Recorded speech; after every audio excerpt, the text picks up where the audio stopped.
respeito da importância da Libras. Nós estamos agora em setembro, e setembro é considerado, o setembro azul, que é um mês para a conscientização e a acessibilidade e a comemoração das conquistas obtidas pela comunidade surda ao longo dos anos. Como que funciona para vocês a importância desse mês? O que vocês estão pensando também em trazer para a comunidade de Itapetininga com respeito à comunidade surda? Aqui na comunidade, aqui na região, porque a gente não atende só a cidade de Itapetininga, nós atendemos 5 regiões ao redor, 5 cidades aqui ao redor. Então, o Setembro Azul para o surdo é um momento, como você falou, um momento de visibilidade, porque no mês de setembro tiveram vários momentos importantes na vida do surdo. Por exemplo, um dos momentos foi uma proibição que aconteceu no dia 6 de setembro até o dia 11 de setembro, que foi uma proibição da língua brasileira de sinais. Não só da Libras, que é a língua brasileira de sinais, mas aconteceu um evento em Milão e o mundo inteiro foi proibido de usar a língua de sinais. Então, os surdos aqui do Brasil também teve que seguir essa proibição, e foram quase 88 anos tentando voltar a língua de sinais para todos os surdos, e hoje a gente tem sim a língua de sinais como uma língua oficial para o surdo. Então, como que aconteceu isso? Oi? Como que aconteceu isso? Tinha um porquê da época que eles acreditavam para proibir por 88 anos a língua de sinais? Na verdade, assim, muitas decisões que são tomadas não são perguntadas para as pessoas que deveriam ser colocadas naquele momento. Então, vários professores em Milão, eles se reuniram para decidir qual era o melhor método de alfabetizar a pessoa surda.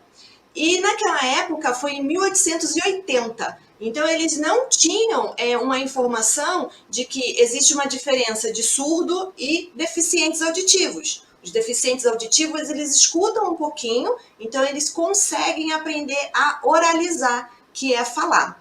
Já os surdos, que eles têm uma perda acima de 90 decibéis, eles não vão conseguir aprender a oralizar. Então, eles acreditavam que por alguns surdos aprenderem a oralizar, o melhor método de alfabetizar todos os surdos seriam pela oralização. Então, tinham 2 surdos nesse congresso, que eles faziam parte dos professores ali, só que eles retiraram esses 2 surdos e a comunidade ouvinte decidiu que esse seria o melhor método. Só que depois de 88 anos, eles viram que não estava dando certo, e aí eles decidiram mudar.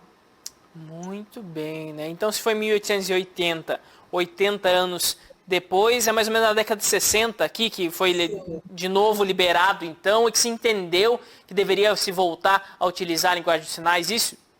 Isso. Em 1960, mais ou menos, eles viram que não deu certo, e aí eles resolveram mudar a filosofia educacional e eles colocaram a comunicação total, que foi uma outra filosofia que também não deu muito certo, porque o surdo ele podia ser alfabetizado de qualquer forma. Então ele podia aprender a falar, ele podia escrever, ele podia ler, ele podia usar mímica, ele podia usar língua de sinais, então ele podia usar tudo. E aí ficou tudo tão liberado que os surdos também não conseguiram aprender a se comunicar, a alfabetização com as pessoas surdas. Muito bem. Então você citou pra gente aqui, uma época onde ficou proibido a língua de sinais, depois a entrada de uma metodologia que não deu tão certo. Em que momento surge, então, justamente a linguagem de sinais da maneira que nós conhecemos, como o método mais próprio mesmo da alfabetização de surdos?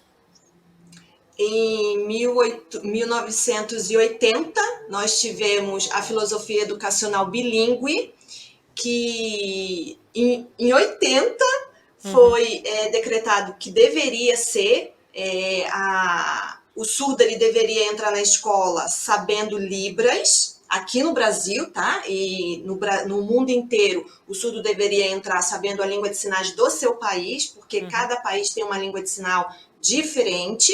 Então, aqui no Brasil, o surdo ele deveria entrar na escola já sabendo Libras, e ele aprender a língua portuguesa na modalidade escrita. Então, isso foi em 1980, só que Infelizmente, a gente não conseguiu ter isso de fato, porque 90% das pessoas surdas, elas nascem de uma família ouvinte. E aí, os ouvintes geralmente não aprendem Libras para se comunicar com essa criança. Então, essa criança ela só vai aprender Libras quando ela já está na escola e que vem um professor especialista para conseguir alfabetizar essa criança. Muito bem, muito bem. E como que funciona a Libras, né? Como que funciona a linguagem? Porque se nós pegarmos assim, como uma outra linguagem, né? Nós pegamos o português e nós queremos transformar em línguas latinas. Parece que é mais próximo a construção e tudo. Mas quando nós queremos transportar o português por inglês, vamos dizer assim, quem coloca só no tradutor lá palavra por palavra, fica alguma coisa estranha, porque a construção da frase tem que ser diferente e tudo, né? Acontece isso também na Libras, ou seja, a construção gramatical, a forma de você falar não é exatamente palavra por palavra como nós fazemos aqui no português? Não, é diferente também. A nossa língua oral, a língua portuguesa, nós falamos que ela é uma língua linear, né? Então a gente tem a estrutura bonitinho, palavra por palavra, uma sequência. A língua de sinais, ela é uma língua, todas as línguas de sinais, tá? Elas são línguas visuais espaciais. Ou seja, a gente precisa da nossa visão e a gente precisa do espaço para sinalizar. Então, ela não pode ser uma língua linear. Ela tem todo. A gente costuma até dizer que é uma língua 3D, porque ela precisa dos locais, dos personagens e dos verbos no local correto. Por exemplo, a Libras ela tem um pouquinho de semelhança até com o inglês, né? Mais ou menos a estrutura. Então, quando nós vamos falar uma frase em Libras, nós precisamos saber qual é o local ele vai vir primeiro, o sujeito ele vai vir depois e o verbo ele vai vir por último e no infinitivo. Geralmente o verbo ele não é conjugado. Então tem uma diferença na hora da sinalização para a língua portuguesa.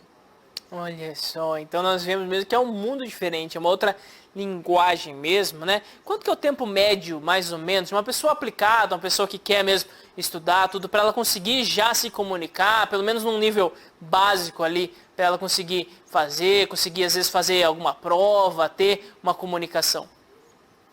Depende muito, assim como você falou, depende muito da pessoa, da dedicação da pessoa, né? Eu tenho o curso que a gente tem aqui, ele tem a duração de 1 ano e 8 meses. Nesse período, você vai aprender o módulo básico, intermediário e avançado. Né? Só que, dependendo da pessoa, ela vai conseguir se tornar fluente mais rápido do que outras pessoas. Então, eu tenho aluna que, com 7 meses, ela já está fluente e ela já está sinalizando, falando assim, conversando com a pessoa surda naturalmente. E eu tenho aluna que já tem 2 anos e que tem um pouco ainda de dificuldade, tem um pouco de receio. E muitas vezes isso acontece até por vergonha. Porque a língua de sinais, ela precisa de expressão facial e corporal. E o ouvinte, quando ele precisa fazer uma expressão, ele muitas vezes ele trava. Então, por conta de dois parâmetros, que é a expressão facial, então às vezes os ouvintes eles acabam tendo um pouquinho de medo de conversar com a pessoa surda. Muito bem. E falando sobre a situação hoje, da sociedade hoje, né? Até para trazer nesse Setembro Azul, para dar visibilidade a isso, né? Quais são as principais dificuldades hoje da comunidade surda? Quais os locais que talvez se algumas pessoas ali tivessem esse treinamento de Libras, ficaria muito mais fácil a convivência, muito mais fácil o atendimento, a acessibilidade desses locais? Existem grandes gargalos, ou seja, grandes nichos onde tem muita dificuldade ainda para a comunidade surda?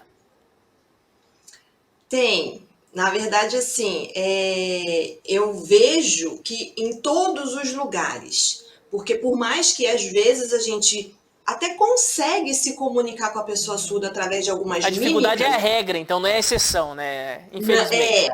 sim, porque muitas vezes a gente ainda consegue se comunicar por conta de mímica, só que mímica é um tipo de linguagem e Libras é uma língua. Como nós falamos agora, ela tem toda a regra gramatical que a gente precisa seguir. Né? Existem alguns sinais que são icônicos, que parecem com a realidade. Muitas vezes os alunos chegam e eles falam assim: ai, professora, como que eu falo tchau?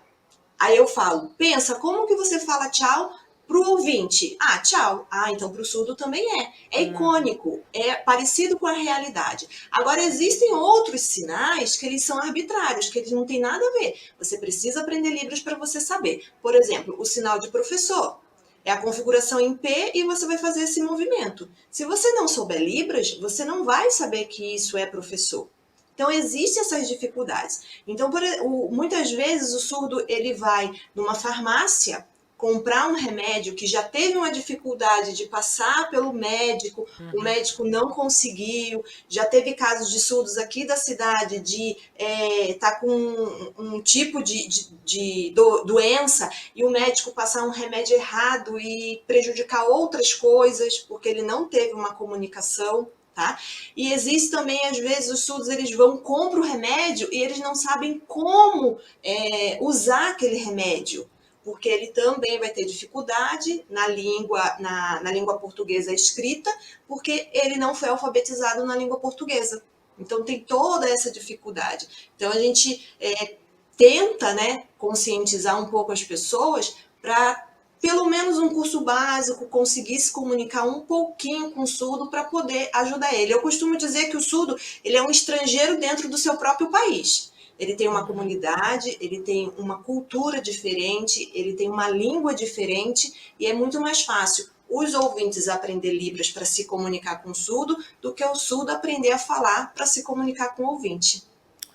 Muito bem, né? E fala um pouquinho para a gente também na questão da educação, né? Nós vemos que, acho que, infelizmente, durante muitos anos, né, os surdos acabavam quase que relegados a não conseguir estudar, ou não aprender, ou ter diversas dificuldades, ainda se tem muito, mas hoje já é muito possível, né? Ou seja, um surdo fazer, se formar, chegar nos últimos graus do aprendizado, ser uma referência no assunto, na área, tudo com o auxílio da Libras, né? Conta um pouquinho pra gente a respeito disso.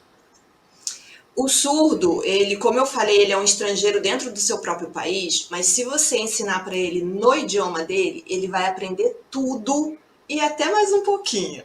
Porque eu, por exemplo, quando eu fiz a minha especialização, eu tive 2 professores surdos que hoje eles são doutores. Né? Então, se você ensinar no idioma dele, ele vai aprender. Agora, em agosto, foi sancionada a Lei 14.191, que ela altera a LDB e ela coloca ali a educação bilíngue para a pessoa surda. Então, o surdo, mais uma vez, uma lei falando que o surdo ele precisa de uma educação bilíngue. Ele precisa aprender Libras, no nosso caso aqui Brasil, e aprender a língua portuguesa na modalidade escrita. Ele não tem a obrigação de aprender a falar, a não ser que ele queira. Mas aí já não são os professores que vão fazer esse trabalho. Aí já são os fonoaudiólogos que fazem esse trabalho de aprender a falar. Muito bem, né? E também gostaria de perguntar para você, não sei se isso afeta diretamente a comunidade dos surdos, né? Mas nós tivemos uma discussão nessas últimas semanas sobre uma fala do ministro da Educação a respeito da divisão, às vezes de fazer a aula, né, das pessoas com deficiência junto com as mesmas turmas ou fazer em turmas separadas para ter uma educação mais direcionada. Como que você vê tudo isso, né? Num plano, vamos dizer assim, num plano ideal, qual é a melhor forma de ter um aprendizado que ajude tanto a classe quanto a pessoa surda? Na minha opinião, tá?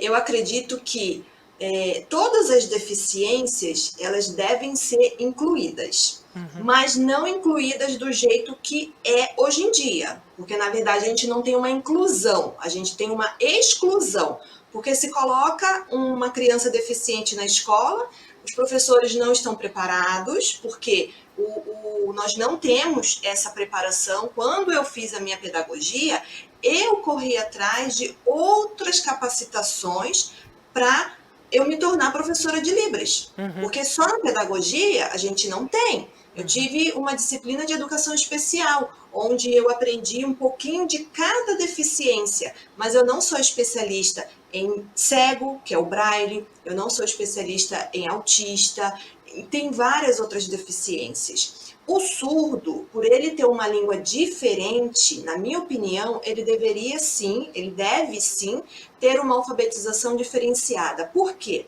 O ouvinte, nós vamos falar para ele já aprendeu várias coisas no decorrer do desenvolvimento dele, e quando ele chega na escola, ele só precisa entender que o que ele já ouviu, o que ele já aprendeu, ele precisa passar para o papel, que é a escrita. Então, na escola, ele vai aprender a escrever o que ele já sabe. O surdo, muitas vezes, ele não sabe. Então, para eu ensinar uma criança surda, como que eu tenho que fazer? Eu preciso mostrar uma imagem, eu preciso mostrar a escrita em libras, que é a datilologia, que são todas as letrinhas que nós fazemos, as letrinhas do alfabeto. Eu preciso mostrar a escrita na língua portuguesa e eu preciso mostrar o sinal. Então, eu preciso fazer 4 coisas diferentes para eu ensinar uma única palavra. Por exemplo, se eu for ensinar casa, eu vou ter que fazer, olha, esse é o sinal de casa, eu vou ter que mostrar o desenho de uma casa, eu vou ter que fazer C-A-S-A é casa, e eu vou ter que ainda escrever casa. E isso eu posso fazer com o ouvinte? Posso. Só que o ouvinte, ele já sabe o que é uma casa porque ele já aprendeu. Então, a alfabetização de uma criança surda, ela é muito diferente da alfabetização de uma criança ouvinte. Então, na minha opinião, eu acredito que o surdo ele deveria sim ter uma educação bilíngue própria para ele, e a inclusão vai ser no momento do intervalo, a interação com outros, outras pessoas, outros alunos, aí ele vai conseguir se desenvolver muito melhor, porque ele vai ter um aprendizado tanto quanto o aprendizado do ouvinte. Muito legal, né, ver o depoimento de alguém que trabalha mesmo com essa educação, para entender que acho que cada deficiência ela tem, vamos dizer assim, as suas necessidades. Para os surdos, né, como você trouxe aqui, na sua opinião, seria melhor mesmo esse trabalho mais especializado por ter essa necessidade, né, por ser ter um método todo próprio ali, né, para conseguir alcançar a alfabetização, né.